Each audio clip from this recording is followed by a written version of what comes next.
Hemelse Vader, baie dankie. Ons het weer 'n geleentheid wat U vir ons geskep het, waar ons by mekaar kan kom en vir 'n uur of wat na U woord kan kyk. Baie dankie vir die geleentheid. Bly by ons waar ons 'n baie besondere profesie, 'n baie merkwaardige profesie uit U woord vandag saam studeer. Ek vra dit in Jesus se naam. Amen. Welkom weer 'n keer by ons reeks. Gee my die Bybel en net die Bybel. En vandag se onderwerp, die merkwaardigste profesie. Nou, liewe vriende, ons tema is gee my die Bybel en net die Bybel. Maar weet jy wat, dis nie meer 'n populêre tema nie. Inteendeel, die Bybel staan eintlik vandag in die spervuur. Die Bybel word eenvoudig net nie meer aanvaar, sonder vrae as die woord van God nie. Wat nog te sê, die onfeilbare woord van God. Want jy sien in hierdie groot stryd tussen Christus en sy kerk en die Satan, het die Satan elke denkbare metode al probeer inspan om die Christendom te vernietig. En hy doen dit baie subtiel, hy doen dit openlik, hy doen dit in die geheim, hy doen dit in die duisternis, hy doen dit in die lig. En weet jy wat, hy fokus op die Bybel. En hy is baie suksesvol. Want hy weet dat as hy hierdie boek en die inhoud van hierdie boek kan vernietig, dan is sy oorwinning baie naby.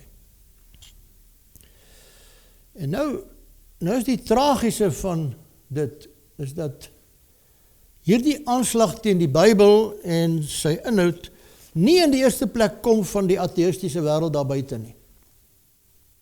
Of die ongelowige wêreld daar buite nie.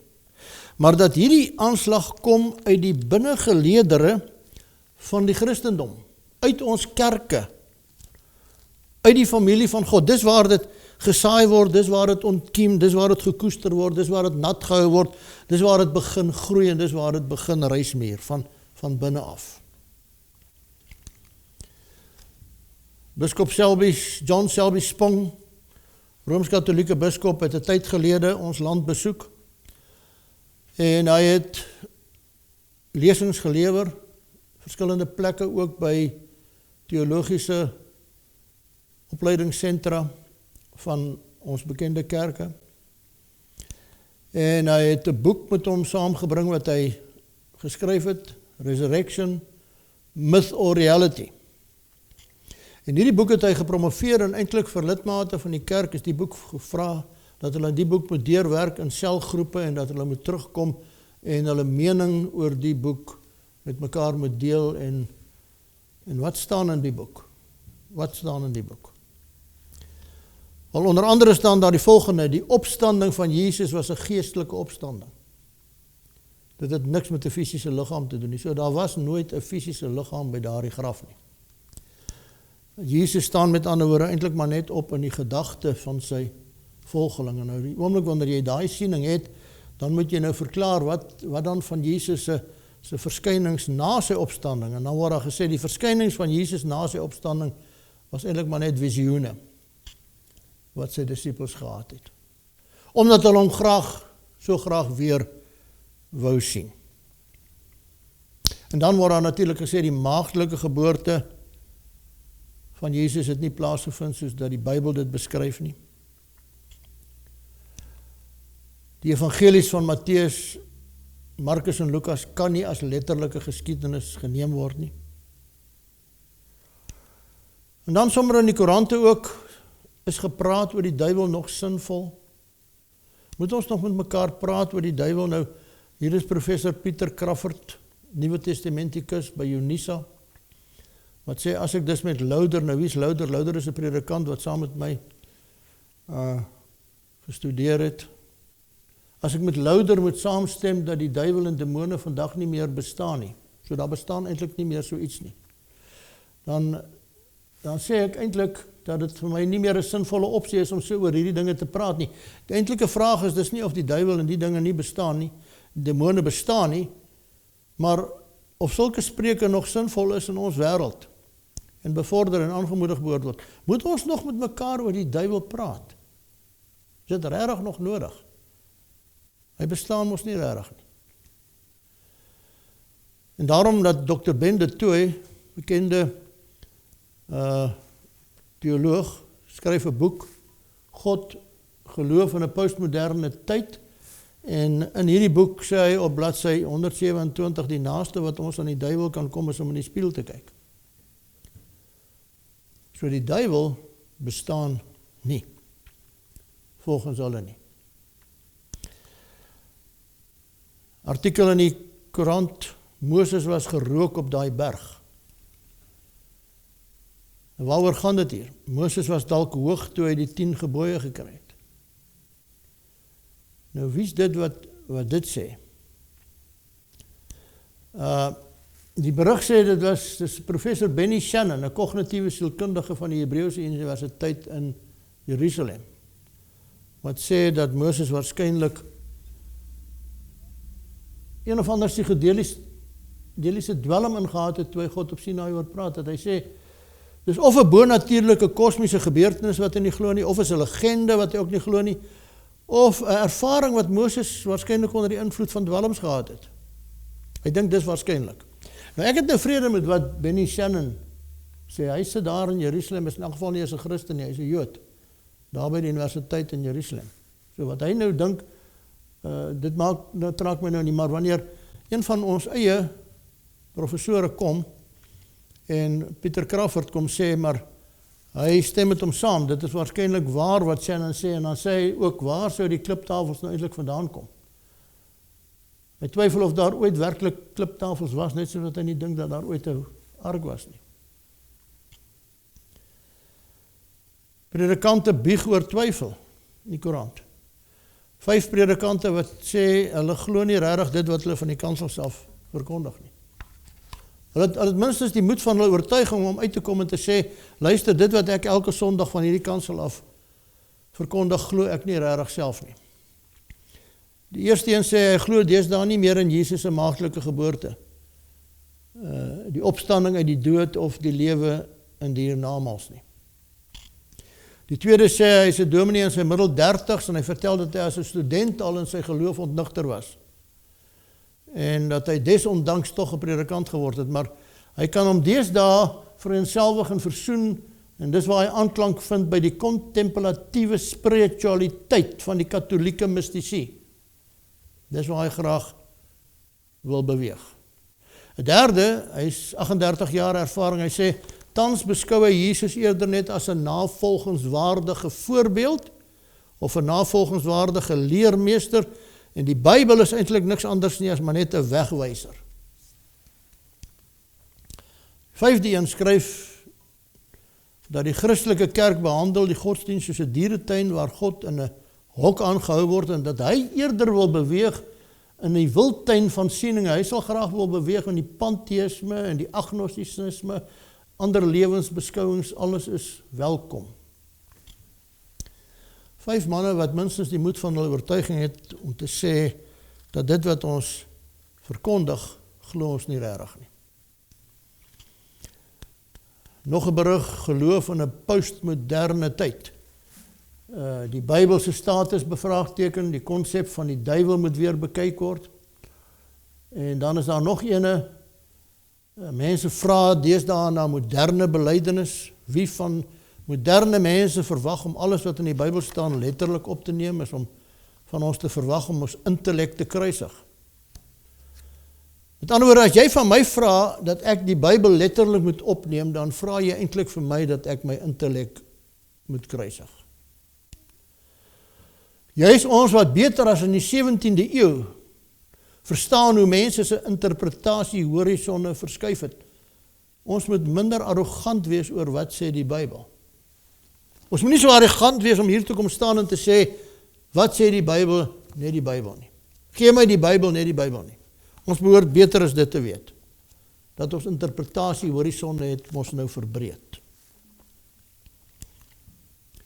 Professor Sakkie Spannenberg, die stigter van die nuwe hervorming hier in ons land, tyd gelede, kan ons nog na die Bybel verwys as die woord van God. Die mense wat die eintlike ketters is die wat sê die waarheid is vas. Godsdienste verskil nie baie nie, ook deel van die nuwe hervorming beweging. Godsdienste verskil nie baie nie. Biskop Tutu, saam met John Bishop, op TV2, in 'n onderhoud met John Bishop, sê Biskop Tutu, hy was op daardie stadium die hoof van die Anglikaanse kerk in Suid-Afrika, hy sê die volgende in verband met Jesus, hy sê, call him the God of the Muslims, or the God of the Hindu, or the God of the people of other faiths. Dieselfde God. Die Muslims aanbid dieselfde God. Die Hindu. Call him Jesus.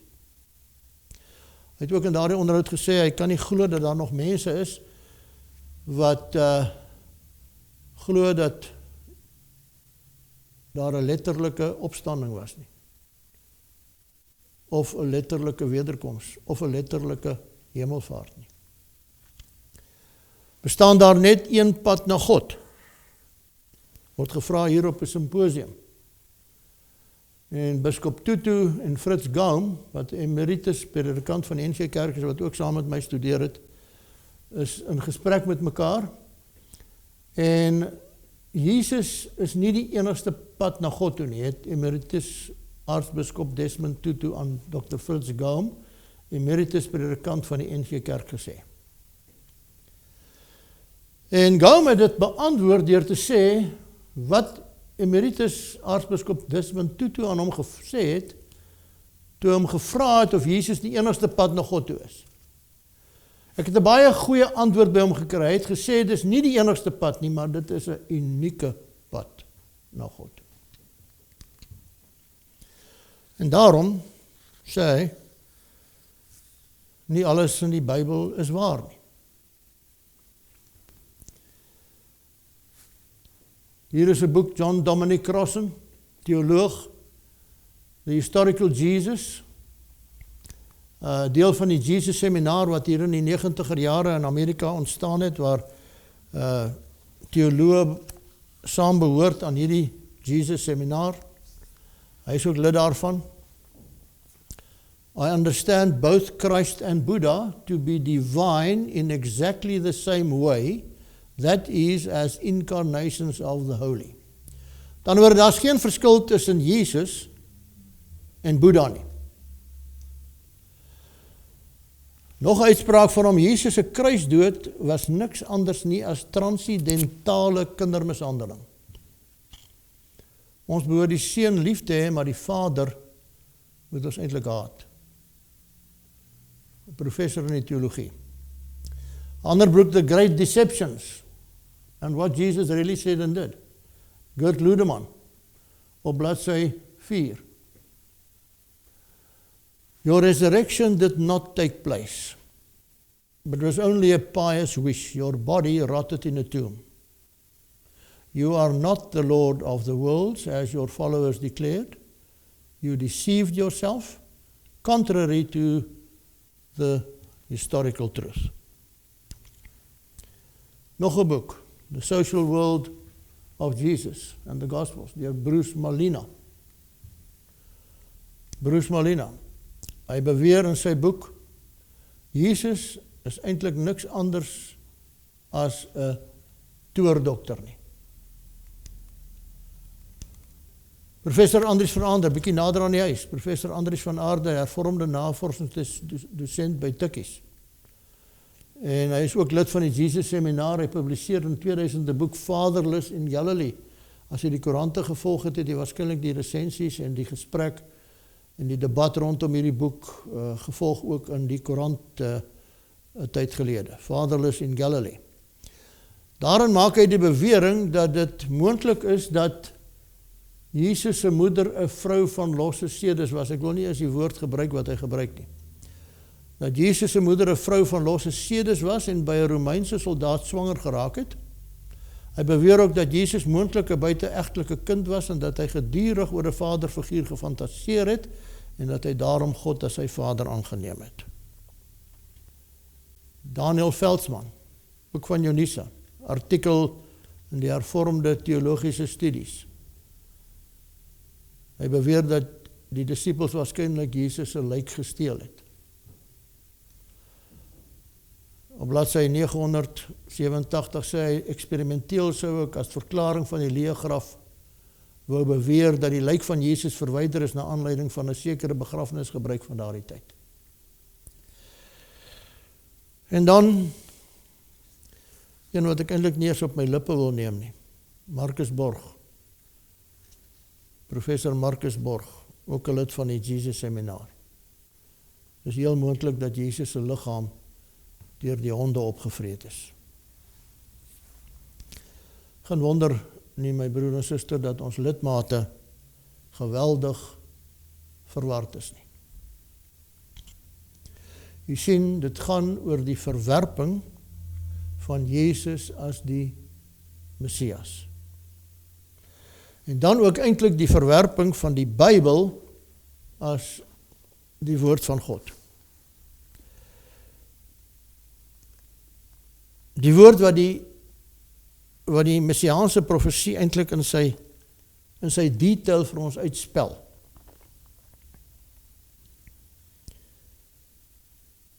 Ja, ek het dit ook nie geweet nie.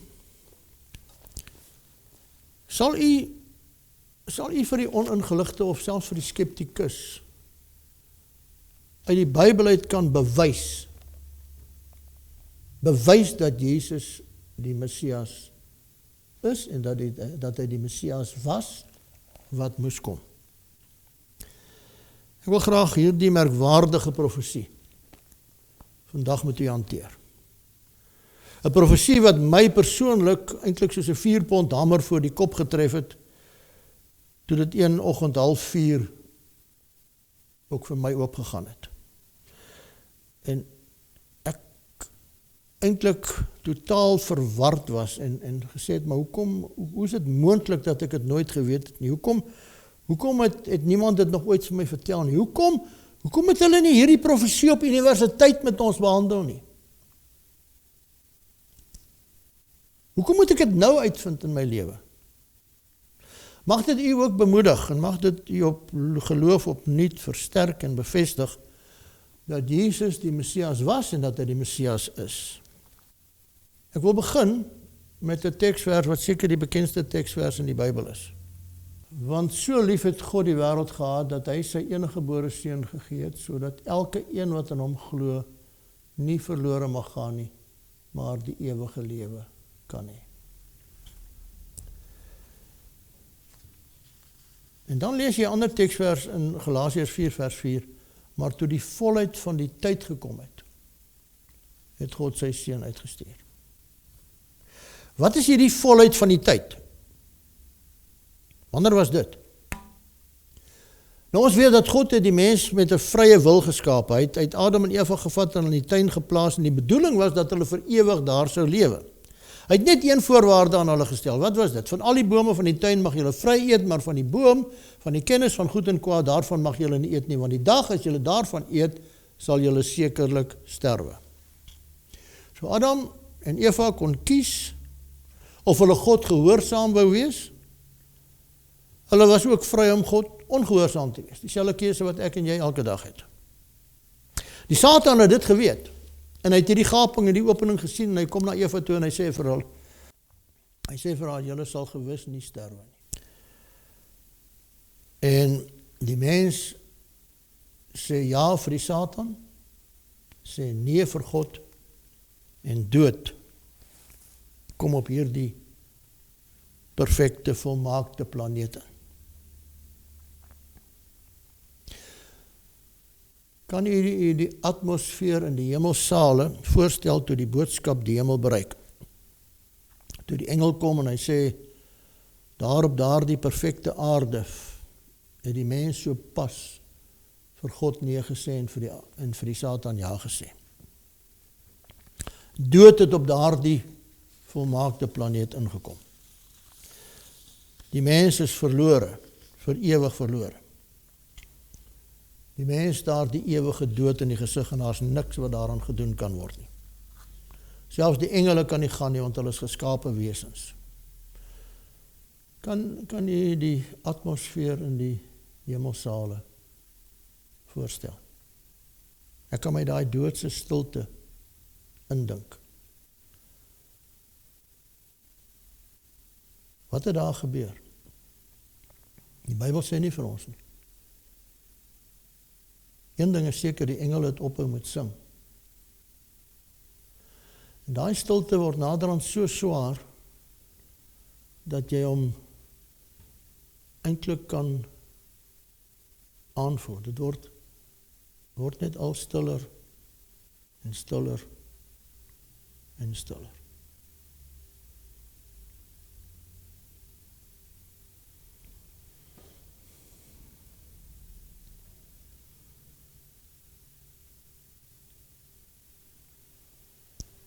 En toe staan die Seun van God op. En hy sê, ek sal gaan. Ek sal myself ontledig. En ek sal gaan na daardie aarde toe. En ek sal die tweede Adam word. En ek sal gehoorsaam wees, waar die eerste Adam nie gehoorsaam was nie. Ek sal gaan en ek sal my lewe vir daardie mens wat vir God nee gesê het, gaan aflê. En daar iewers in die geskiedenis, liewe vriend en vriendin, begin jou en my heilsgeskiedenis, begin die verlossingsplan homself uitspeel, en kan ek en jy vandag hier uitsien na die ewige lewe, en nie die ewige dood nie. Maar toe die volheid van die tyd gekom het, het God sy seun uitgestuur. Galasiërs 4 vers 4. Wanneer was dit? Nou ons het reeds in besonder gekyk na die 1260 jaar profesie van Daniël 7. Nou, ook daardie profesie was vir my 'n openbaring, want jy sien in die kerkkultuur waarin ek groot geword het, was Daniël nie regtig as 'n profeet erken nie. As Daniël 'n profeet was, dan was hy 'n profeet vir sy eie tyd, maar hy het niks geprofeteer wat enigins sou slaan op die toekoms na sy tyd nie. Totdat daar 'n bepaalde teksvers ook my oog gevang het. Matteus 24 vers 15. Wanneer julle dan die gruwel van die verwoesting, waarvan gespreek is deur die profeet Daniël, sien staan in die heiligdom, laat hom wat lees oplet. So wie praat hier? Jesus praat hier. Hy sê, waar staan hy? Hy staan omtrent hier in die jaar 30 en 33 voor Christus, na Christus. Wat sê hy? Hy sê vir sy disippels, luister, wanneer julle die gruwel van die verwoesting sien, wanneer daar iewers in die toekoms, as julle die gruwel van die verwoesting sien staan in die heiligdom, die dag as dit gebeur, gaan staan stil en onthou wat die profeet Daniël vir julle gesê het. Nou, my liewe vriend, vriendin, as Jesus Daniël as 'n profeet erken, wie is watter professor of watter groot kerk wat vir my kom sê Daniël was nie 'n profeet nie? Vandag wil ek saam met u kyk na hierdie 2300 aande en môres profesie, wat ons in Daniël 8 en 9 kry.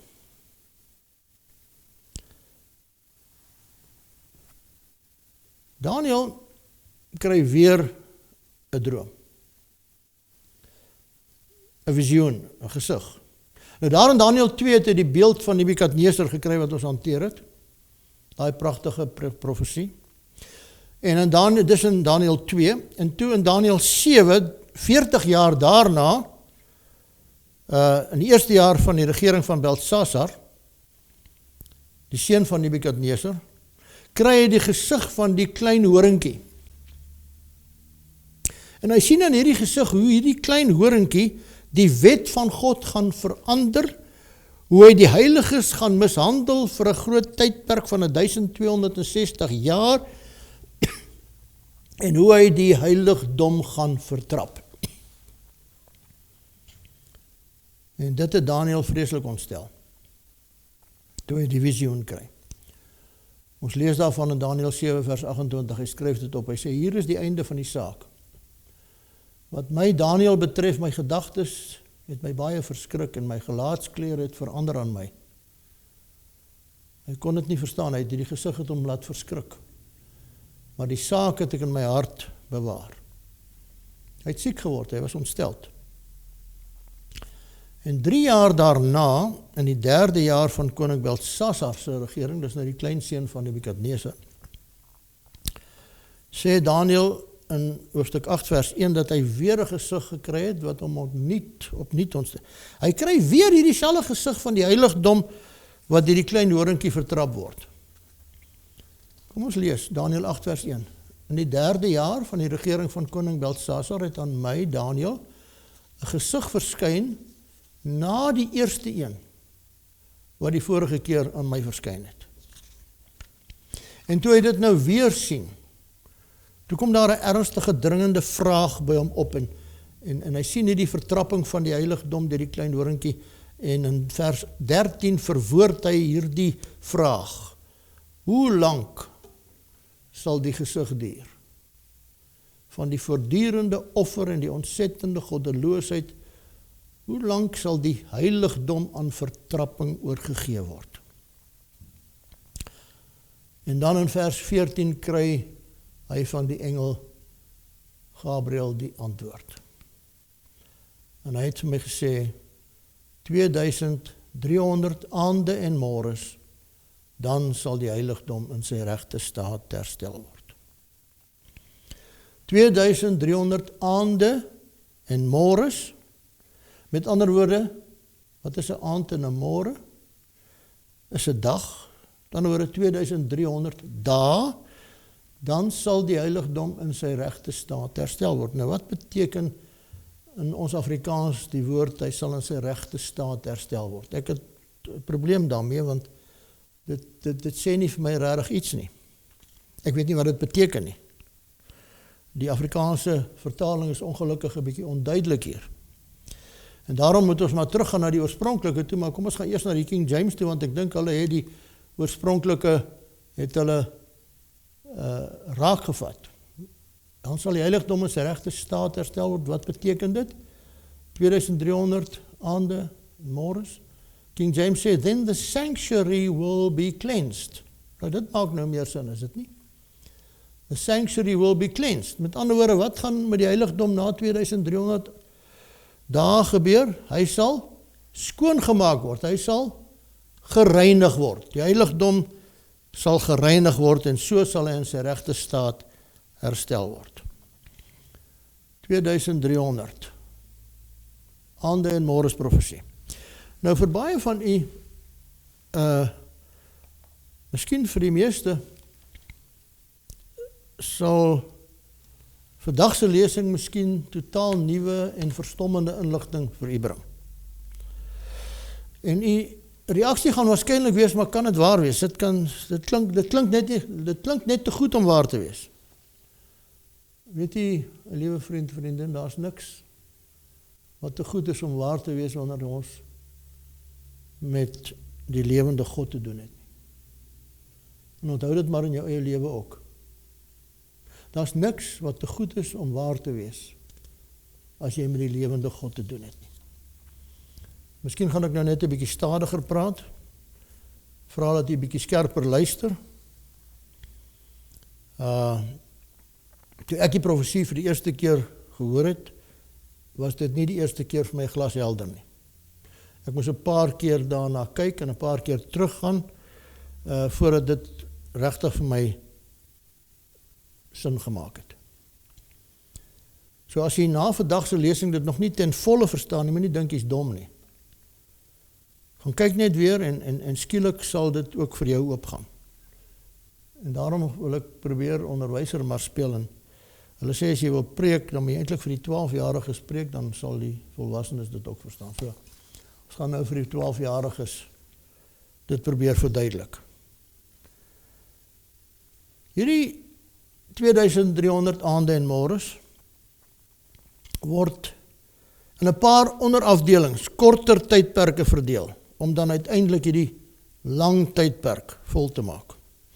En in hierdie lesing van vandag gaan ek kyk na die eerste 490 dae van hierdie 2300.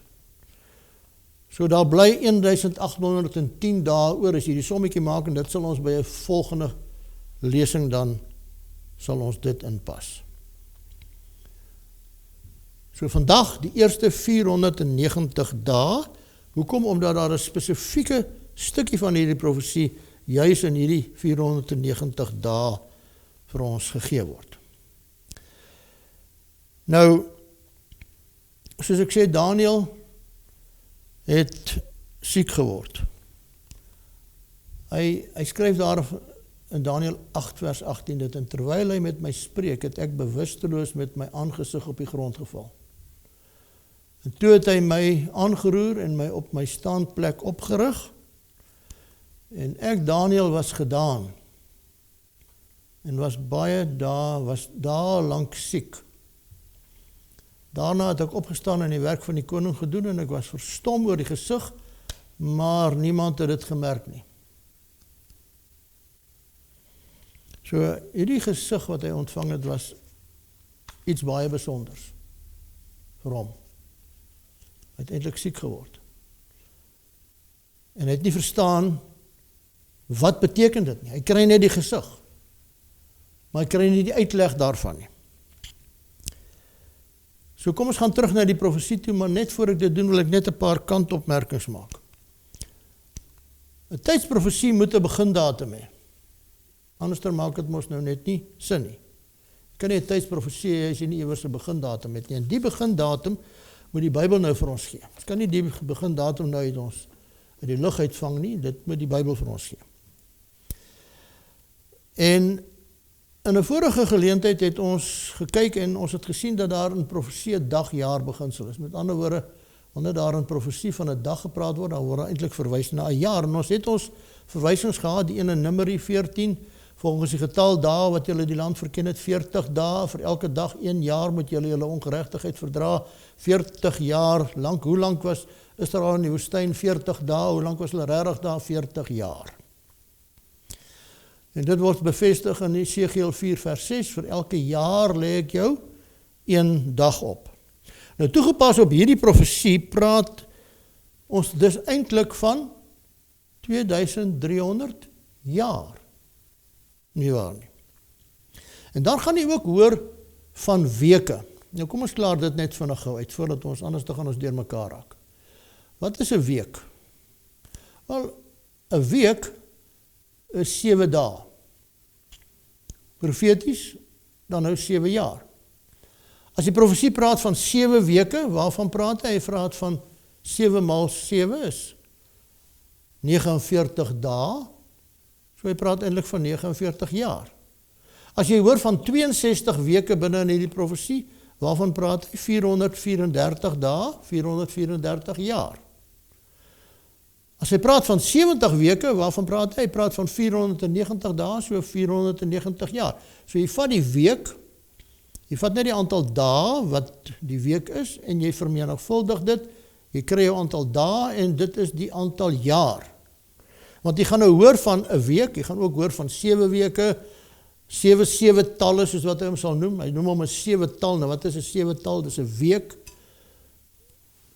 En 62 7-talle, 70 7-talle, 70 weke, gaan jy net nou hoor. So ek hoop dis duidelik vir almal. En dan werk ons natuurlik met 'n tydperk voor Christus, want dit is 'n lang profesie. En as jy voor Christus is, dan trek jy mos nou af as jy bytel. As jy na Christus is, tel jy by. So as jy by 500 voor Christus is en jy tel 50 jaar by, dan kom jy nie uit by 550 voor Christus nie, jy kom uit by 450 voor Christus. Goed, ek dink dis genoeg kantaantekeninge. Kom ons kom nou en ons begin dit ontsyfer. Kom ons lees weer Daniel 8 vers 13 en 14. Hoe lang sal die gesig duur van die voortdurende offer en die ontsettende goddeloosheid?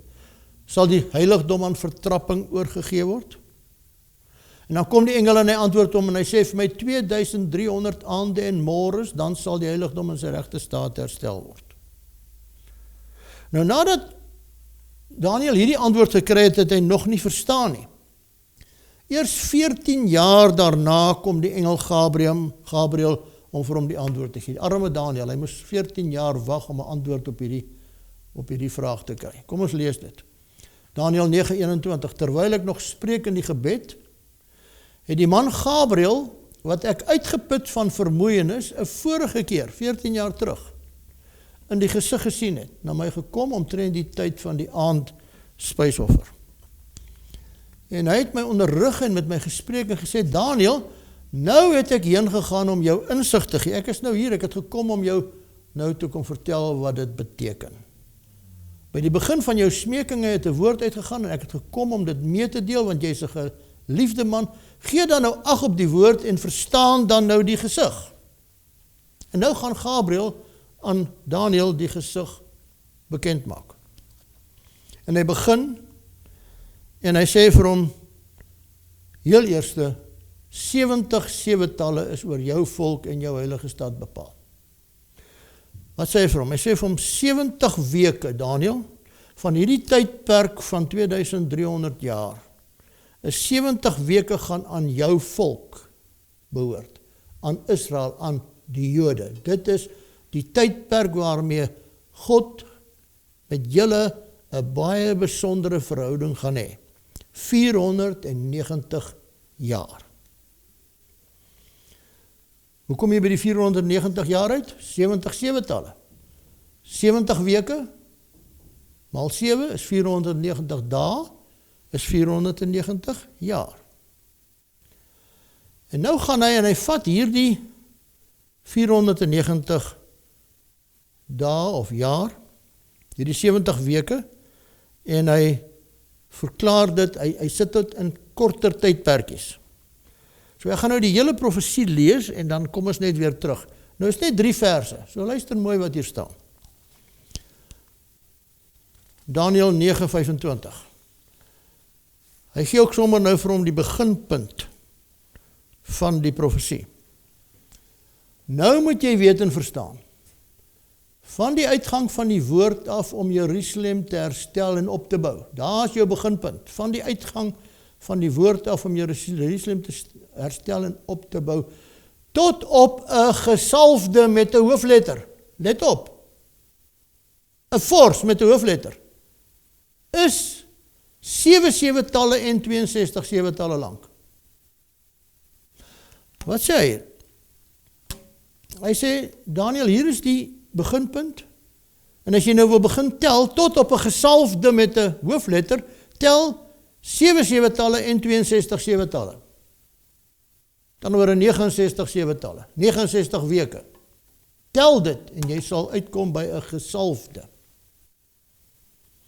Dis wat hy vir hom sê. En na die 62 seventalle sal 'n gesalfde uitgeroei word. En hy sal 1 week lank met baie sterk verbond sluit en gedurende die helfte van die week sal hy slagoffer en spysoffer laat ophou. Het jy hom? Het jy hom? 1 week, 7 dae, 7 jaar.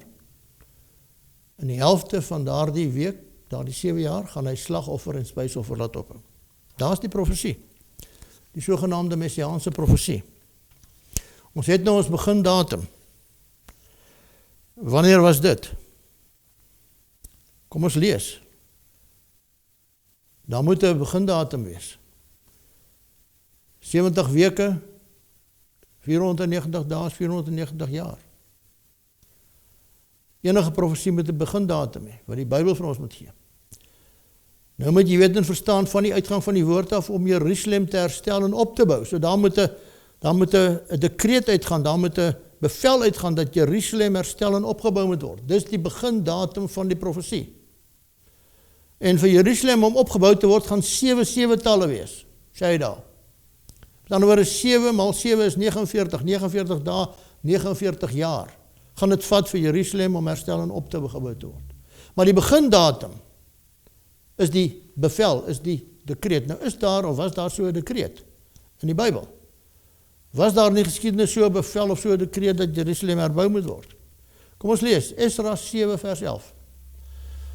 En dit is die afskrif van die brief wat koning Artasasta gegee het aan Esra, die priesterskrifgeleerde, wat skrifgeleerd was in die woorde van die gebooie en insettinge van die Here oor Israel. So, die koning Artasasta skryf 'n brief aan Esra, die priester, en hy sê vir hom, hy groet hom eers, en hy sê, Artasasta, die koning van die konings, aan die priester Esra, skrifgeleerde in die wet van God en van die hemel, volkome vrede. So hy groet hom. Vrede vir jou. En dan gaan hy voort, die koning nou. Hy sê, en nou, deur my is bevel gegee dat elkeen van die volk van Israel en van sy priesters en leviete wat in my koninkryk gewillig is om na Jerusalem te trek, nou met jou mag saamtrek. So hier is die dekreet, waar die koning sê, luister, julle kan Jerusalem toe gaan, en Jerusalem wat in pyn lê, kan julle gaan opbou. Julle kan maar trek. Die datering van daai dekreet was 457 voor Christus. Nou daar was 'n paar dekrete, maar hierdie spesifieke een van Artasasta was die volledigste. Kan maar daai stukkie gaan lees. Die ander was nie naby volledig nie. Hier kom Artasasta en hy sê, luister, julle kan gaan, vat jou vrouens, vat jou kinders, vat jou vee, vat al jou besittings, vat alles wat aan jou behoort, laat die leviete en die priesters, laat die hele volk trek, gaan terug Jerusalem toe en gaan herbou die tempel en gaan herbou Jerusalem. En dit is die jaar 457. Nou die Bybel bevestig self ook hierdie datum. Esra 7 vers 8 staan daar, en hy het in Jerusalem gekom, in die 5de maand, dit was die 7de jaar van die koning. En as jy teruggaan in die geskiedenis, is dit die histories bevestig, dat daar die 7de jaar van die koning, was 5457 voor Christus. Histories bevestig. Nou, die profesie sê nou, 7 7-talle tot op die herbou van Jerusalem. 7 7-talle. Is wat? Is 7 weke, is 49 dae, is 49 jaar. Ek hoop almal is nog by. Maar nou gaan ons sommetjie begin maak. Waar is ons begindatum? 457 voor Christus, die dekreet. En nou moet ons 49 jaar bytel, maar ons is voor Christus, so ons moet nou aftrek. Tel jy 47 jaar by, waar kom jy uit? Kom uit by 408 voor Christus. Wat het in 408 gebeur? Die herstelwerk voltooi in Jerusalem. So, die geskiedenis sê vir ons dat hierdie klein stukkie, hierdie eerste klein stukkie van hierdie profesie is presies in die kol. 49 jaar, 408 is Jerusalem herbou. Nou gaan die profesie voort. Hy sê, nou moet jy weet en verstaan van die uitgang van die woord af om Jerusalem te herstel en op te bou, is 7 7-talle.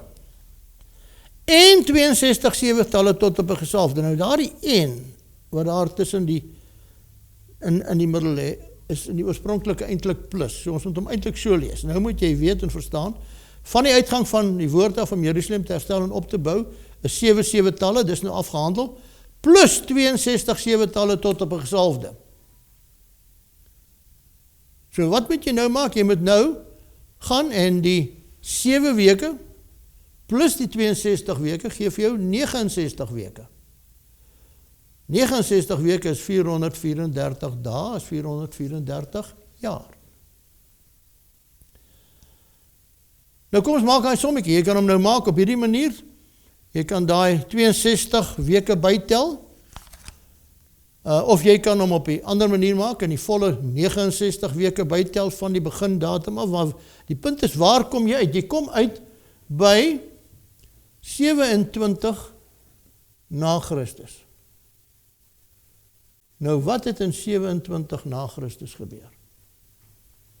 Jesus word gedoop in die Jordaan deur Johannes.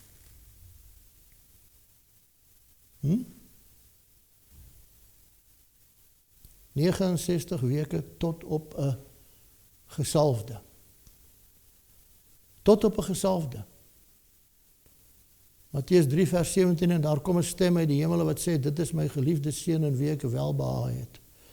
Handelinge 10:38 met betrekking tot Jesus van Nasaret, hoe God hom gesalf het met die Heilige Gees en met krag. My liewe vriend, my liewe vriendin, as dit nie merkwaardig is nie, sê jy vir my, wat is? Tot op die dag korrek. Hoe weet ons dis 27 na Christus in die 15de jaar van die regering van keiser Tiberius? Die Bybel bevestig dit, 27 na Christus. Nou die jaar 0 is nie getel nie, so jy het voor Christus en na Christus. Hier is die merkwaardige van hierdie profesie. Die dekreet is uitgevaardig in die herfs van 457 voor Christus. Jesus word gedoop in die herfs van 27 na Christus. Nou vra ek baie keer vir myself, wat wil mense nou nog hê?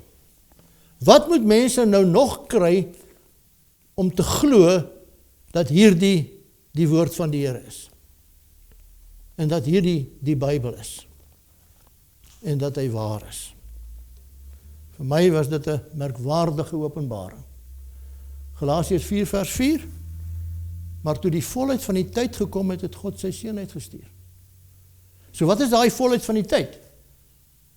Dit was die einde van die 490 dae se profesie. Daniël se profesie in Daniël 8 en 9 het die volheid van die tyd aangekondig. En weet jy wat, daar was mense wat dit geweet het. Hulle kom en hulle kom vra, waar is die Messias wat gebore moet word? Hoe weet hulle dit? Hulle het hierdie profesie geken.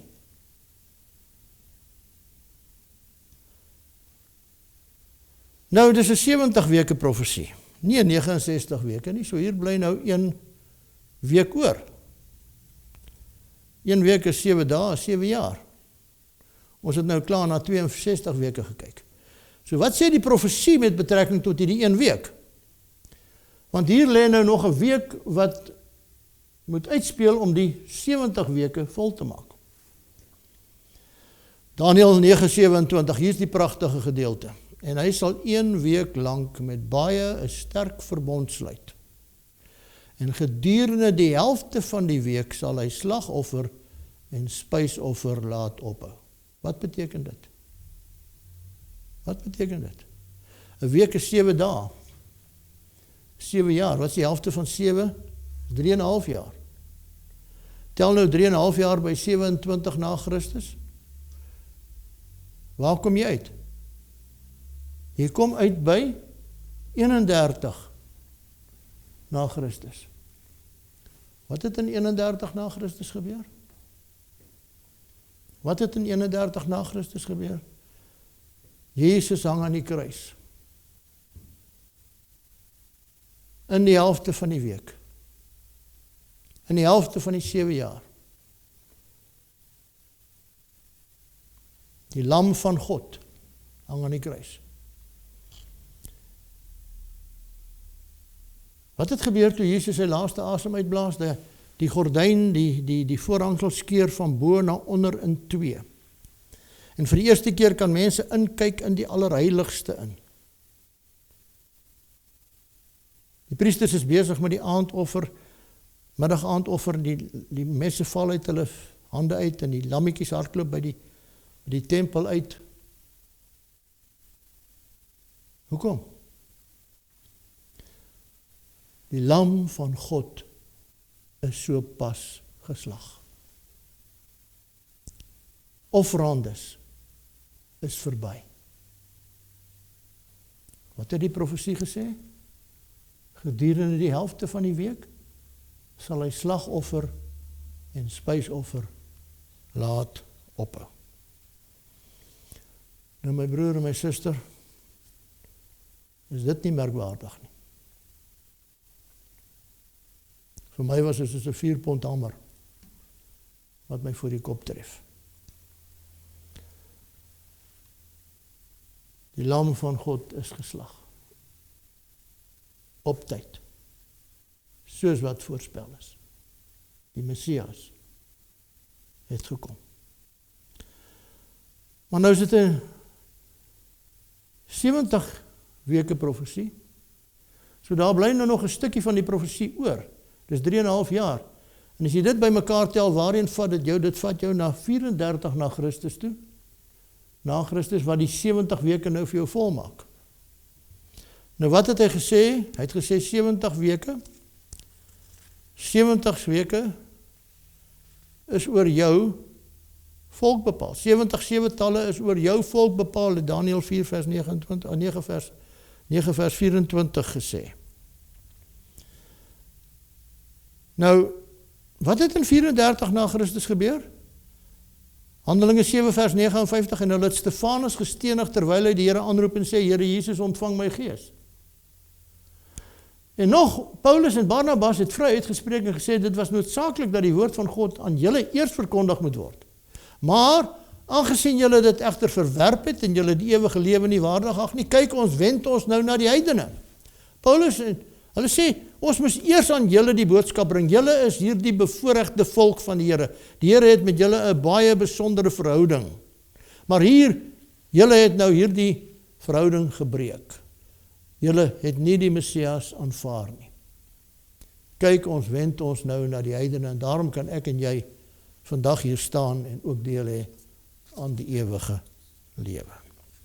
Die einde van die 70 weke. Nou Jesus het hulle eintlik gewaarsku, hy het gesê, daarom sê ek vir julle, die koninkryk van God sal van julle weggeneem en aan 'n volk gegee word wat die vrugte daarvan sal dra. So my broer en suster, wat gebeur nou? Wat gebeur nou? Wat is die boodskap?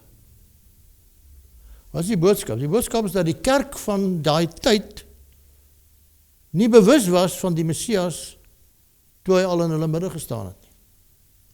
Die leiers van daai tyd moes die profeseë geken het, maar hulle het nie die Messias herken toe hy kom nie. Hulle het 'n valse eerste koms van Jesus vir die mense geleer. 'n Valse koms van die Messias. Toe ek die voorreg gehad het om daar te wees, het ek een van daai manne agter in die gordyn ingevat. En ek het net vir hom gevra, do you study Daniel 8 and 9? Daar waar hulle sit en studeer. Hy het so kwaad geword dat hy my eintlik daar uitgedruk het, hy het my nie geantwoord nie. Hy het net gesê, no, en hy het my uitgedruk daar uit die plek uit waar hulle studeer.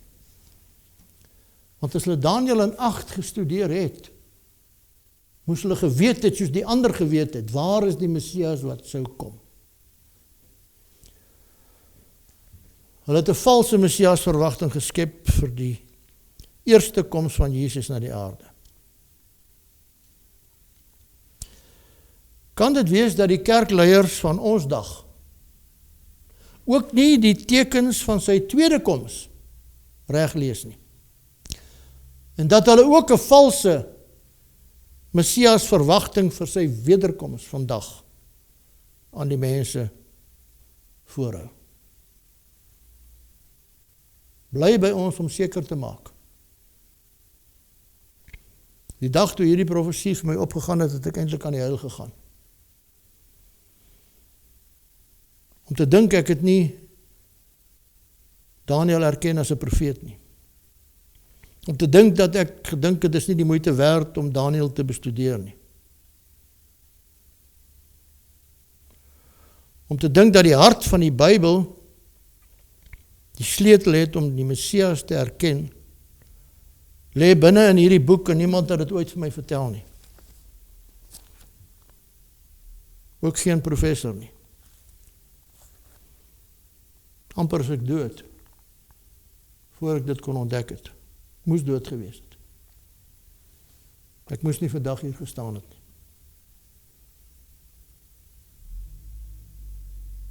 Daardie oggend 3:30 het die lig begin skyn in my donker geestelike lewe. En het die môrester in my hart opgegaan. Dankie Here dat U my soos 'n brandhout uit die vuur uit geruk het. Dankie dat ek kan glo dat Jesus die Messias is.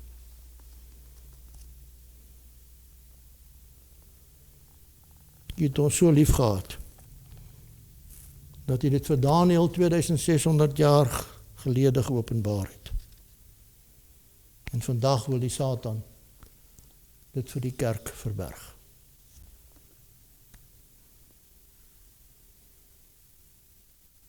Here, neem ons saam op hierdie ontdekkingsreis. Jy sien, hier is nou 'n bietjie van 'n probleem. Dis 'n 2300 aande en môres profesie. 2300 jaar. Hier bly nou 'n deel oor. En as jy die sommetjie gaan maak, is dit 1810 jaar. So ek gaan vir u vra om die sommetjie te gaan maak. En self te gaan kyk waar u uitkom. Miskien is u ook teleurgesteld, soos wat ek was, toe ek die eerste keer die som gemaak het. Maar kom dan terug. Moenie weghardloop nie. Die volgende keer gaan ons daardie laaste deel van hierdie merkwaardige profesie hanteer. En u gaan nie spyt wees dat u dit ook ontvang het nie. Ons het heel aan die begin met hierdie teksvers. 2 Petrus 1 vers 19. En ons het die profetiese woord wat baie vas is, waarop julle tog moet ag gee, soos op 'n lamp wat in 'n donker plek skyn, totdat die dag aanbreek en die môrester opgaan in julle harte. Ek hoop iets van daai lig en iets van daai môrester kom ook al op in u hart. Hemelse Vader, wat 'n wonderlike, merkwaardige profesie. Maar Here, wat 'n bevestiging van ons geloof in ons Verlosser Jesus Christus en in die Messias. Daar waar dit so ontken word vandag in hierdie wêreld, u woord en die waarheid van u woord, en die feit dat u die Messias is en was, wat gekom het, wat gesterf het, wat opgestaan het uit die dood, wat opgevaar het na die hemel, wat sit aan die regterhand, wat weer gaan kom om ons te kom haal, Here. Dit alles word vandag bevraagteken. Dankie dat u woord vir ons op so 'n besondere wyse vandag gewys het, dat daar is geen ander Messias nie. Dit is en dit was u. En dankie Here dat ons kan kom en ons kan buig voor die troon van genade, ook in hierdie dag. En dankie kan sê vir ons verlossing. In Jesus se naam. Amen.